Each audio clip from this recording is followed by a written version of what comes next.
It was a warm Saturday morning when the moving truck rolled onto our quiet street. The sound of heavy footsteps and cheerful laughter echoed through the air as the new family began unloading boxes. From my front porch, I could see them, a young couple with 2 kids, a boy around 7, and a girl who couldn't have been older than 5. Their smiles were wide, their voices full of excitement, as they directed movers and carried their belongings into the house. I didn't know much about them yet, but there was something refreshing about their energy.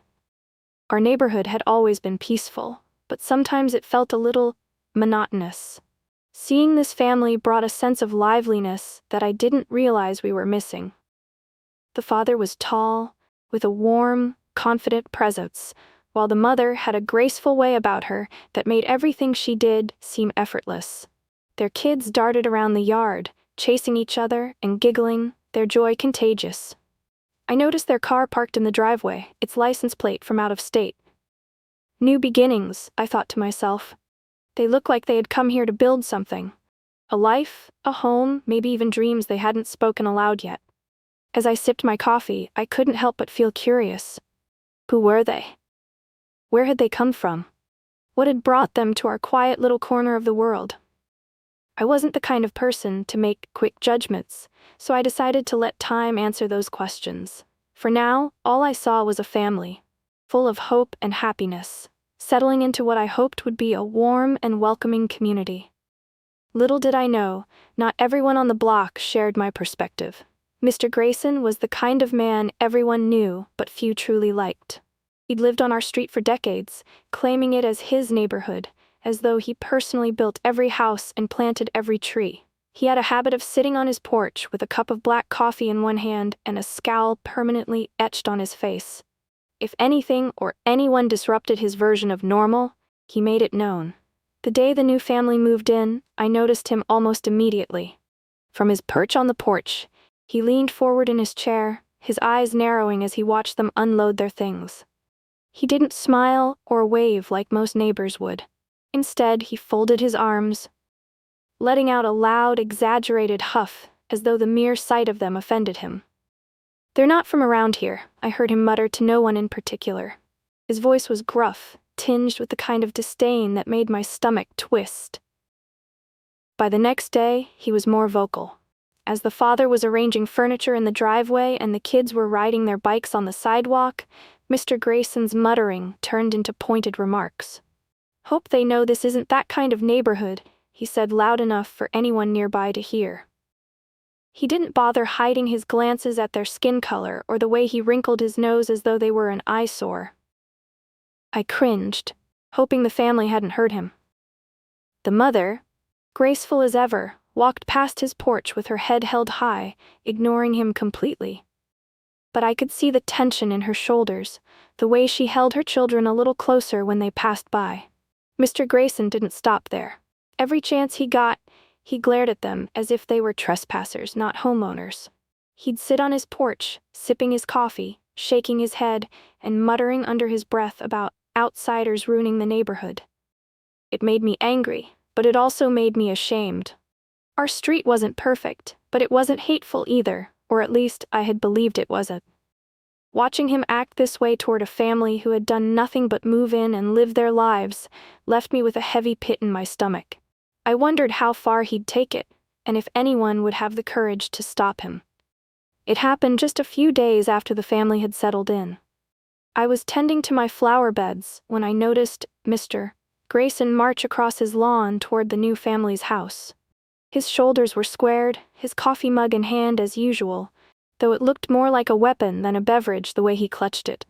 The father was out front, adjusting a basketball hoop for his son, who was bouncing a ball nearby.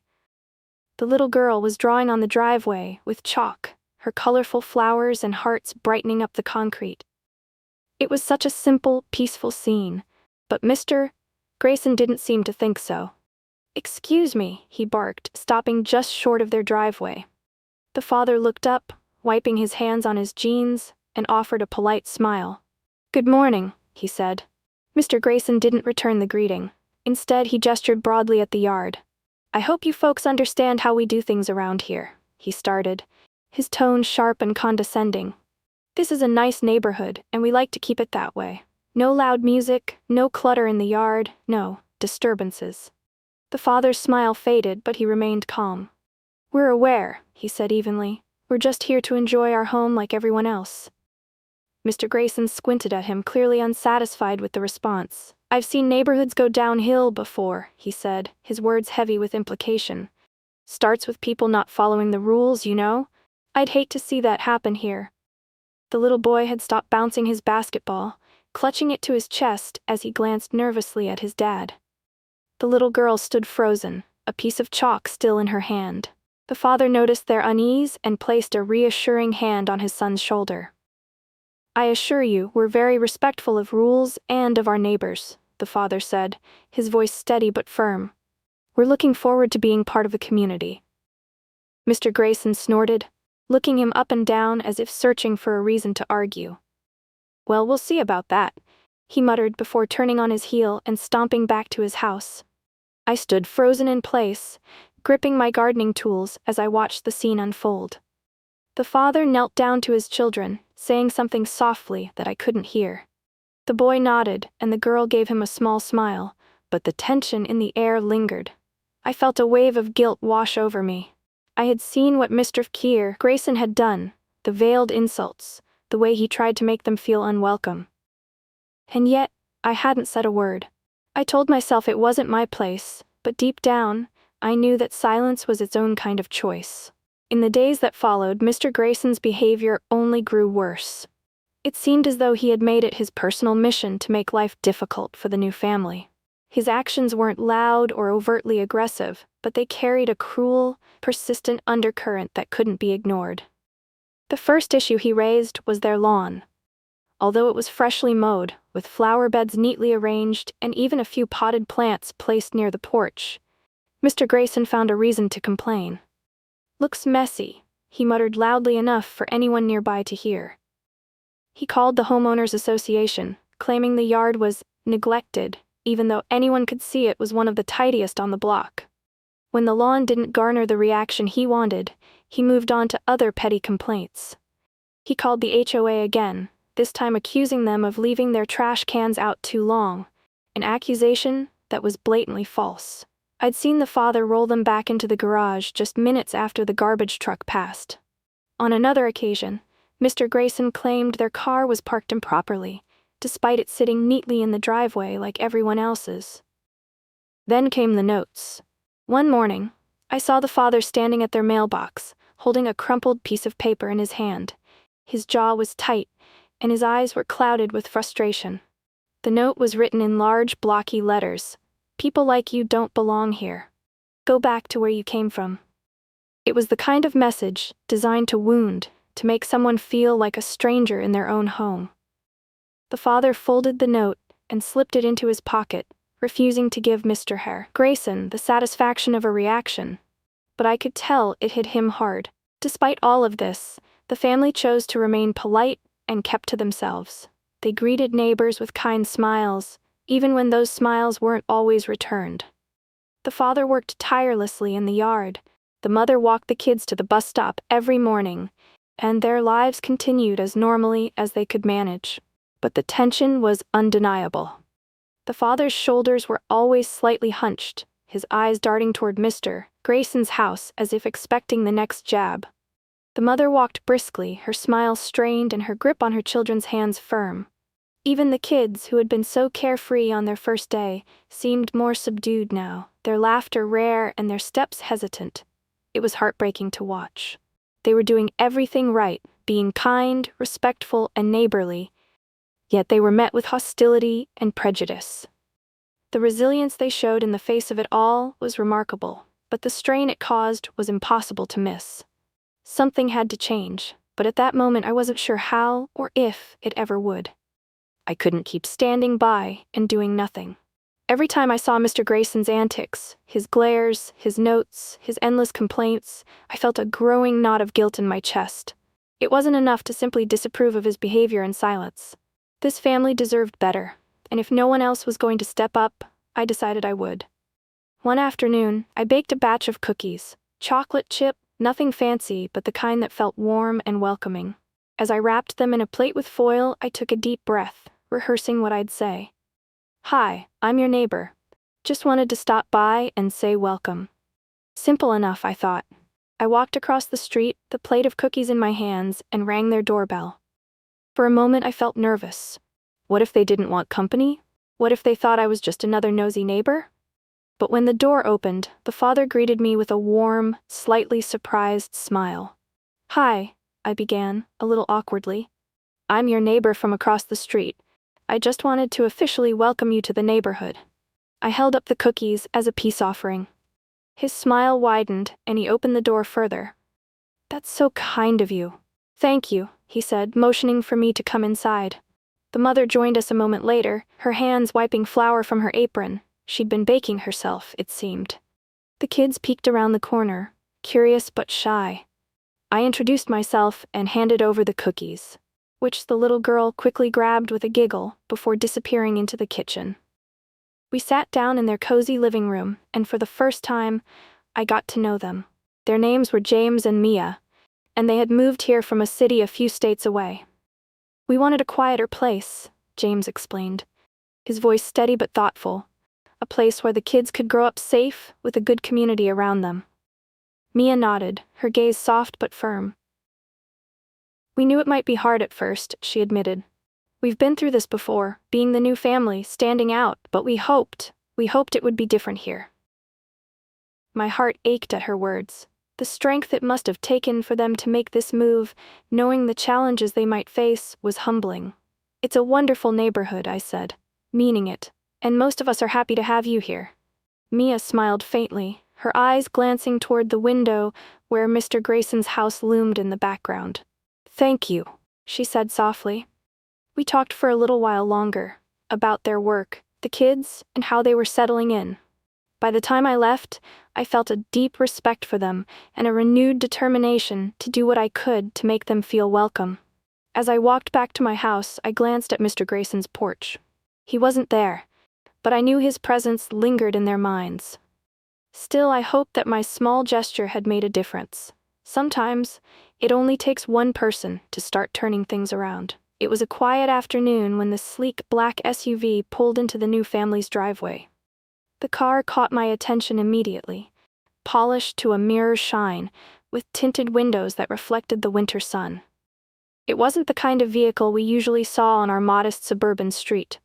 I was watering my plants and couldn't help but watch as the driver's door opened. To my astonishment, none other than Mayor Collins stepped out, dressed in his usual sharp suit and wearing his signature broad smile.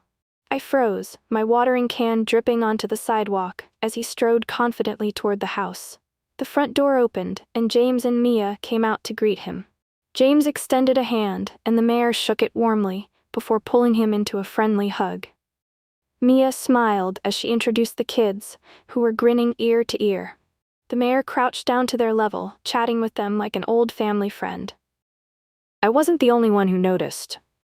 Across the street, Mr. Grayson was on his porch as usual, his coffee cup halfway to his lips. His face twisted into a puzzled expression, but as recognition dawned, his jaw dropped. He set the cup down, his hands gripping the arms of his chair so tightly, his knuckles turned white. "Is that?" I heard him mutter, his voice barely audible from where I stood. His pale, stunned expression said the rest.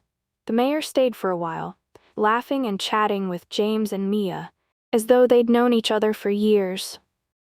He helped the little boy adjust the basketball hoop and complimented the chalk drawings on the driveway, pointing out a particularly bright rainbow the daughter had drawn. It was clear this wasn't a casual visit. It was personal. I couldn't resist walking a little closer, pretending to check my mailbox so I could hear bits of their conversation. From what I gathered, the mayor and James had grown up together. "We go way back," the mayor said, clapping James on the shoulder. "I wouldn't be where I am today without this man right here." Mia smiled proudly, and James chuckled, brushing it off like it was no big deal. But the mayor wasn't finished. He turned to the kids and said, "Your dad is one of the best people I know. You're lucky to have him." I glanced back at Mr. Grayson. He was still frozen in his chair, his face ashen. For someone who had spent the last week trying to intimidate this family, it was clear he now felt very small. As the mayor finally headed back to his car, he waved at me and a few other neighbors who had come out to see what was happening. Then he turned to James and Mia one last time and said, "If you need anything, you know where to find me." The SUV pulled away, leaving the street in stunned silence. Mr. Grayson sat motionless on his porch, his coffee forgotten, as James and Mia returned to their home, their kids skipping happily behind them. I couldn't help but smile. It seemed the tables had turned, and Grayson had just learned a lesson he wouldn't soon forget. Word spread quickly after the mayor's visit, as things tend to do in our neighborhood. By the next morning, almost everyone knew the connection between the mayor and the new family. James, the father, was Mayor Collins' brother-in-law. They had moved to our street to be closer to him and his family. It all made sense now, the easy camaraderie between James and the mayor, the warm hug, the way the mayor spoke about him with such pride. What didn't make sense, at least to me, was how Mr. Grayson planned to face this new reality. After all the harassment, all the snide remarks and nasty notes, he now had to reconcile the fact that the people he'd been targeting were directly connected to one of the most influential figures in the city. I didn't have to wonder for long. That afternoon, the mayor's car appeared on our street again. But this time, he wasn't just visiting his in-laws. He stepped out, adjusted his tie, and strolled purposefully across the street to Mr. Grayson's house. I happened to be on my porch, pretending to organize a stack of mail I didn't really care about, so I had a front row seat to the encounter. Mr. Grayson was on his porch, as usual, though his usual air of superiority had been replaced by a nervous, almost panicked demeanor. The mayor walked up the steps with a confident but calm stride, stopping just short of the porch. "Mr. Grayson, is it?" he said, his voice friendly but firm. Mr. Grayson nodded quickly, setting down his coffee cup with shaky hands. "Yes, that's me." The mayor smiled, though there was a sharpness behind it. "I just wanted to take a moment to introduce myself. I'm Mayor Collins." He extended a hand, which Mr. Grayson hesitated to shake, but eventually did, though it was more of a limp grasp than anything else. "I also wanted to thank you for welcoming my family to the neighborhood," the mayor continued, his tone still polite, but carrying a weight that couldn't be ignored. "James and Mia are my brother-in-law and sister-in-law. They've been through a lot to make this move, and I'd like to think this is the kind of community that embraces new families with kindness and respect." Mr. Grayson's face went pale. He stammered something about how he hadn't realized they were the mayor's relatives, but the mayor held up a hand to stop him.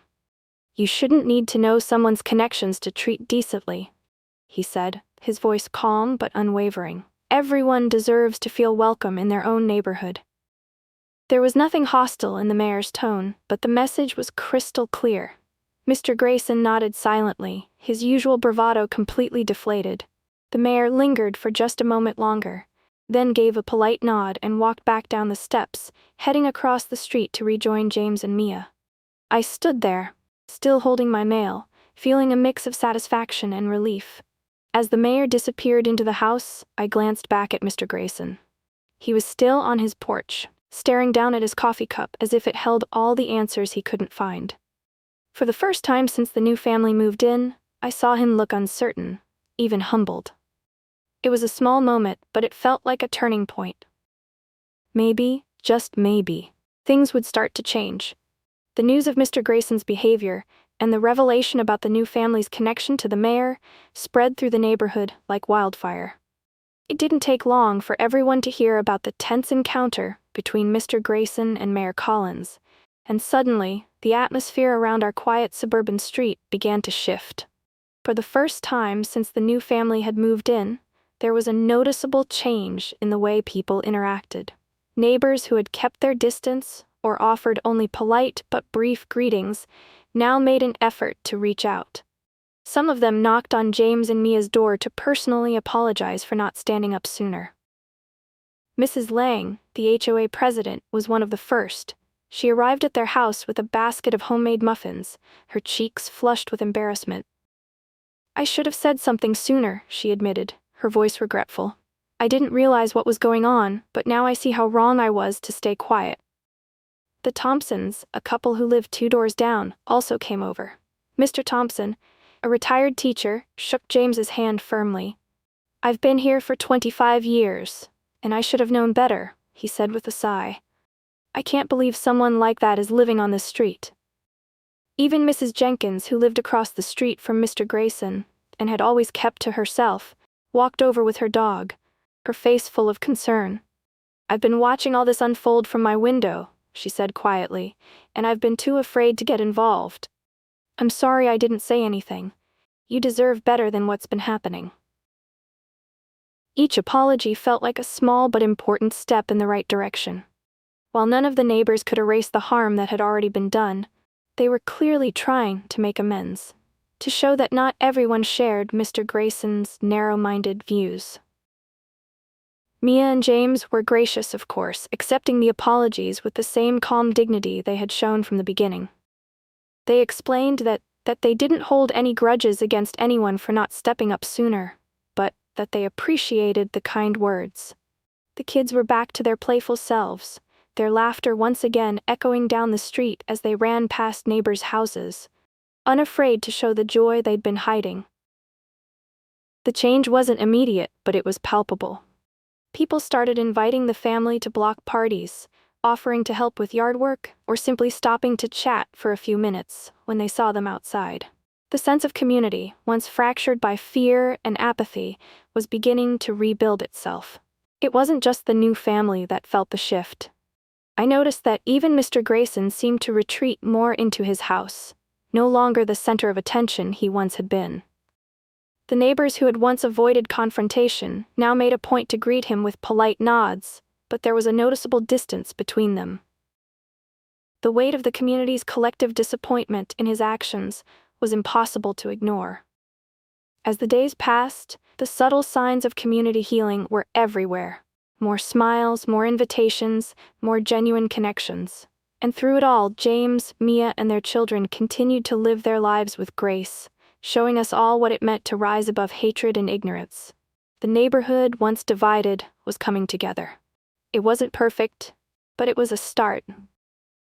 As the days went on, Mr. Grayson seemed to shrink further into his home. He no longer sat on his porch in the mornings, sipping coffee with that smug look on his face. The blinds in his windows stayed closed, and the sound of his footsteps, once so loud and self-assured, grew quieter. It was as though the weight of his own actions had finally caught up with him, and now he couldn't bear to face the neighbors who had once feared him. The new family, on the other hand, was steadily becoming more involved in the community. James and Mia joined the local book club, attending meetings at the library, and they volunteered to help organize the next neighborhood barbecue. Their children became friends with the other kids on the block, their laughter filling the streets once again. Slowly, the tension that had been so heavy in the air began to lift. Neighbors who had once avoided eye contact with James and Mia now waved as they passed by. Mrs. Lang invited Maya to coffee, and Mr. Thompson offered to help James with some home repairs. It was clear that the family's quiet strength had earned them the respect of those around them, even if it had taken time for people to shake off their own hesitation. For me, it had been a journey, too. I had watched from the sidelines, unsure of how to help, hesitant to intervene. But after seeing how Mr. Grayson had treated the family, and then witnessing the support they received once the truth came out, I realized how much of the damage had been done simply by staying silent. Prejudice harms everyone, not just the victims of it. It divides us, builds walls where there should be bridges, and creates an atmosphere of fear and suspicion that poisons entire communities. When we turn a blind eye to injustice, we allow it to flourish, making it harder for people to trust one another, harder for kindness to grow. But kindness, I realized, was contagious. When one person stands up for what's right, when one person extends a hand of friendship, it opens the door for others to do the same. The ripple effect of that one moment, the mayor's visit, the apology from the neighbors, the shared determination to be better, was changing our neighborhood for the better. I saw it in the way people smiled at each other more often, in the way the new family was now fully embraced by the community. It wasn't about perfection. It wasn't about erasing the past, but it was a start. And sometimes that's all we need. Looking back, I realized that I had witnessed something powerful. The power of standing up, of reaching out, and of refusing to let hate take root. It wasn't easy, and it didn't happen overnight, but it was worth it. And as I watched the kids run past, their laughter ringing through the air once more, I felt a quiet hope that this neighborhood, our neighborhood, was finally becoming the place it was always meant to be. As the weeks went by, it became clear that something had shifted in our neighborhood. The atmosphere was different now, warmer, more open, more connected. It wasn't just the new family who had made a difference, but the entire community. Their quiet courage, their willingness to stay true to themselves despite the challenges they faced, had inspired something in all of us. Neighbors who had once kept to themselves started talking more, helping each other with small tasks, and making an effort to know one another beyond just the surface. The next neighborhood event was filled with genuine conversations, shared laughs, and a sense of belonging that hadn't been there before. Everyone, it seemed, was invested in making this a place where people could feel welcome, regardless of where they came from. I watched James and Mia at the next block party, surrounded by neighbors who had once been distant but were now clearly comfortable in their company. Their kids played freely with the other children, running around with no fear, no hesitance, just pure joy. It was the kind of scene that reminded me of what a real community could be. As I stood there, I felt proud of the new family, proud of the neighbors who had stepped up, and even proud of myself for doing what I could to support them when it mattered most. Change didn't come easily, but it was possible. The courage of one family had opened our eyes, exposed the prejudice that had lingered under the surface, and sparked a change that had brought us closer together. The old barriers built on fear and misunderstanding were crumbling. We had learned something valuable: that kindness and acceptance, no matter how small the gesture, had the power to heal wounds, to bring people together, and to create a space where everyone could feel at home. I hoped this change would last. I hoped it would spread beyond just our neighborhood and inspire others to look beyond their differences, to offer understanding instead of judgment, to choose unity over division. One family's courage had set this in motion. It wasn't just a lesson for Mr. Grayson. It was a lesson for all of us, and as I looked out at the happy faces around me, I realized that we were building a better future, one step at a time, together. Hey there, thanks so much for watching. If you enjoyed the story, don't forget to hit that like button, leave a comment, and share it with your friends. It really helps us out. And if you want to see more, make sure to subscribe so you don't miss any future content. We appreciate your support and can't wait to bring you more stories like this.